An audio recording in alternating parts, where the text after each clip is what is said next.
খাইয়া বাচন দেয়, আমাগো দিন যেমন তেমন গরিবরা কি খায়। দিন দিন বাজারের দাম বাড়তেছে দ্বিগুণ, কোনো কিছু কিনতে গেলে দাম দেখি আগুন। কত জিনিস চারিপাশে কেনার সাধ্য নাই, খাওয়ার পরিবর্তে এখন দেখা পেট ভরায়। ডিম কিনবো না চাল কিনবো, তেল কিনবো না মাছ, গোস্ত দেখলে পরান্ডা করে হাঁসফাঁস। মন তো আর মানে না ভাই, খাইতে চায় ভালো, মাঝে মধ্যে কপালে জোটে না ডালো। নুন আনতে পান্তা ফুরাই কি জুগাইলো ভাই, পেটে ভইরা খাইয়া বাসমু সেই উপায়ও নাই।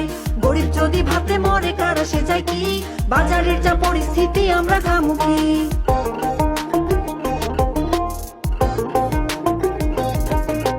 এই যে ম্যাডাম, কিনবেন নাকি চাইয়া চাইয়া দেখবেন? ভিড়ভাট্টা না বাড়াইয়া সোজা রাস্তা মাপবেন। গরুর গোস্তের কেজি কত? একদম 900। 600 টাকা কেজি গোস্ত 900 হইলো কেমনে? দাদাই রইছে খাড়াইয়া, আপায় দিচ্ছে বাড়াইয়া। দাদাই রইছে খাড়াইয়া, আপায় দিচ্ছে বাড়াইয়া। নিলে নেন নাইলে যান, কমে চাইলে ফার্ম লন। গরুর যা অবস্থা, মাছ কি তাইলে সস্তা? ইলিশের কেজি 1600, একেবারে টাটকা। কমে পাইবেন ঠিকই, তয় নিতে হইব ঝাটকা। ফার্ম কেজি 200, দেশি মুরগি 600, খাসি কেজি 1200, ডিমের ডজন 150, রুই কাতলা 400, ঝাটকা নিলে 600। বাজার করছি 400, বাকি পড়ছে 2500। শাকসবজি আর তরকারি সেখানেও আগুন, 100 টাকা কেজি ধরে বেচে এখন বেগুন।